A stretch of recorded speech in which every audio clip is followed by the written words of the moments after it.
Hello viewers, once again welcome to my channel. आज आपण indoor प्लांटमधलेच अँग्लोनिमा या झाडाची माहिती घेणार आहोत.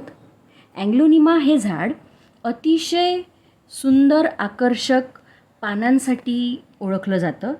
त्याचे पानं हे कलरफुल मीन्स आपण रेड कलरमध्ये, त्याचे पानं पिंक पण असतात, अबोली शेडमध्ये किंवा हिरव्या पानांमध्ये ग्रे कलरचा स्मॅश, ग्रे कलरच्या व्हेन्स किंवा मग हिरवे पानं आणि पांढरा पॅच किंवा ग्रीन पानांवर पांढरे डॉट्स, पांढऱ्या मार्जिन्स, पांढरे पेटिओल्स, इतक्या सुंदर आकर्षक पद्धतीने हे झाड ग्रो होतं.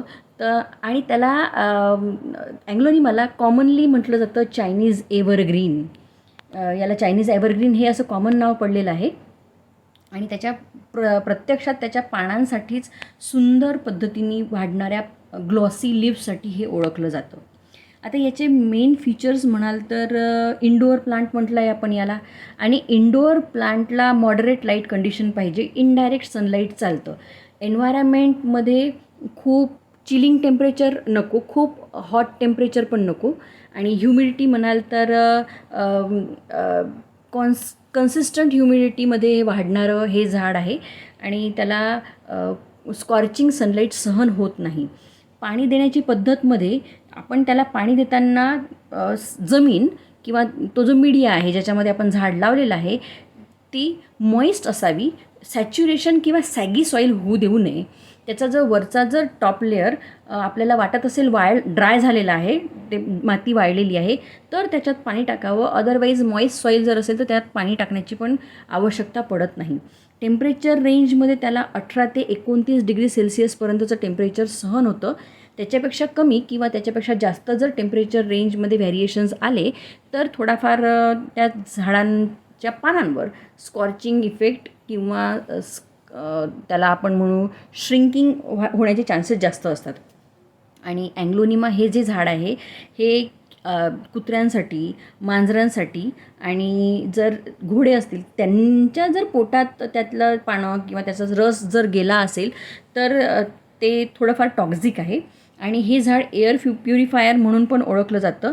आणि फॉर्मॅल्डिहाईड किंवा बेन्झिन सारखे जर टॉक्झिक पदार्थ किंवा टॉक्झिक गॅस वातावरणात असतील तर ते रिमूव्ह करण्याचं कामसुद्धा हे आपलं अँग्लोनिमा हे झाड करतं. आता याच्यामध्ये बऱ्याचशा पॉप्युलर व्हरायटीज तुम्हाला पाहायला मिळतात. याच्यामध्ये अँग्लोनिमा सियाम ऑरोरा, ह्याचे पानं जे असतात हे ग्लॉसी आणि लेन्स शेपचे असतात आणि पिंक आणि ग्रीन किंवा रेड कॉम्बिनेशनमध्ये पण तुम्हाला मिळतात. नंतर अँग्लोनिमा मारिया ही जे व्हरायटी आहे ही त्याच्या लशसाठी म्हणजे त्याच्या ग्लॉसी मार्बल्ड ग्रीन लिव्हसाठी ओळखली जाते. अँग्लोनिमा सिल्वर बे ही जी व्हरायटी आहे याच्यामध्ये सिल्वर डिस्प्ले असतो त्याचा, म्हणजे सिल्वर डिस्प्ले म्हणजे ग्रे कलरचेच पानं थोडेफार पण सिल्वरी अपिअरन्स असलेले मधात आणि डार्क ग्रीन कलरच्या मार्जिन्स तुम्हाला त्याच्यामध्ये आढळतात. नंतर अँग्लोनिमा रेड इमरल्ड ही जी व्हरायटी आहे याच्यामध्ये ग्रीन पानं आणि लाल कलरच्या एजेस म्हणजे आउटर बाउंड्री जी आहे ती लाल कलरची आढळते. अँग्लोनिमा पिंक ब्युटी ही व्हरायटी जी आहे ही शोकेस लश ग्रीन लिव्हसाठी ओळखली जाते विथ स्टनिंग पिंक पॅटर्न. नंतर अँग्लोनिमा ब्लॅक लिपस्टिक नावाची जी व्हरायटी आहे याची अँग्लोनिमाची, याच्यामध्ये डीप ग्रीन कलरचे पानं असतात म्हणजे डार्क ग्रीन कलरचे तुम्हाला पानं आढळतील. जसं तो ब्लॅक कलर शेड आलेला आहे असा अपिअरन्स होतो with prominent dark red or burgundy veins, म्हणजे तुम्हाला लाल कलरच्या त्याच्यामध्ये व्हेन्स किंवा बर्गंडी कलरच्या व्हेन्स तुम्हाला त्या पानांवर पाहायला मिळतात. आणि अतिशय सुंदर व्हरायटी दिसते ही. नंतर आहे अँग्लोनिमा सुपर व्हाईट. ही जी व्हरायटी आहे ही त्याच्या स्ट्रायकिंग व्हाईट सिल्वर व्हेरिगेटेड लिव्हसाठी ओळखली जाते.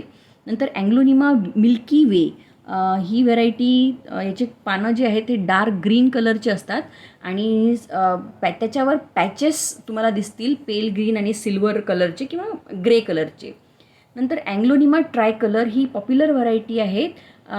त्याच्यामध्ये पॅटर्न लिव्ज तुम्हाला कॉम्प्लेक्स पॅटर्न लिव्ज 3 शेड्समध्ये तुम्हाला याच्यामध्ये शेड आढळतील पानांवर. आणि अतिशय सुंदर पद्धतीच्या ह्या व्हरायटीज तुम्हाला पाहायला मिळतात आणि सुंदर आकर्षक अशा व्हरायटीज च्या पानांनुसार याचे कलर शेड्स तुम्हाला पाहायला मिळतील आणि अतिशय सुंदर पद्धतीने आपण हे इंडोर प्लांटमधून म्हणून कॉरिडॉर्समध्ये, पॅसेजमध्ये, लिव्हिंग रूममध्ये पण तुम्ही छोट्या कुंड्यांपासून तर मोठ्या कुंड्यांपर्यंत तुम्ही त्याला ग्रो करू शकता. त्यातल्या त्यात याला आपण कॅरीनमध्ये सुद्धा लावू शकतो, जिथे थोडीफार इनडायरेक्ट सूर्यप्रकाश जिथे पडतो अशा कॅऱ्यांमध्ये, म्हणजे जमिनीमध्ये सुद्धा तुम्ही बेस म्हणून मीडिया यूज करू शकता. मीडिया वापरताना याला आपण माती, शेणखत आणि रेतीचं मिश्रण करून वापरू शकतो. तुम्ही वर्मी कंपोस्टचा पण वापर करू शकता. फंजीसायडल ट्रीटमेंट ज्यावेळेला तुम्ही प्लांटिंग करता त्यावेळेला फंजीसाईडची ट्रीटमेंट देणं आवश्यक राहील, जेणेकरून त्याला ते जे लावताना त्याचं जे स्टेम सडण्याची शक्यता असते ती फार कमी होऊन जाते. ज्यावेळेला तुम्ही बाविस्टीन किंवा कार्बनडाझिम किंवा मार्केटमध्ये उपलब्ध असलेले जे फंजीसाईड आहे, साफ पावडर वगैरे, त्याचा वापर केला तरी चालतो, पण ट्रीटमेंट करावी.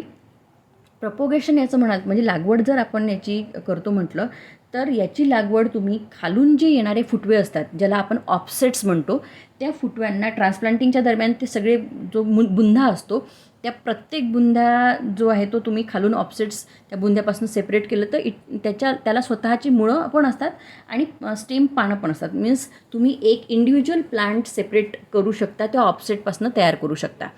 अदरवाईज त्याचं प्रपोगेशन हे कटिंगनी सुद्धा होतं आणि कटिंगनी पण हे झाड उत्तमरित्या प्रपोगेट केल्या जाऊ शकतं. आणि तुम्हाला ही माहिती आवडली असेल तर प्लीज माझ्या चॅनलला लाईक करा, सबस्क्राईब करा आणि फॉलो करून शेअर करायला विसरू नका. थँक्यू.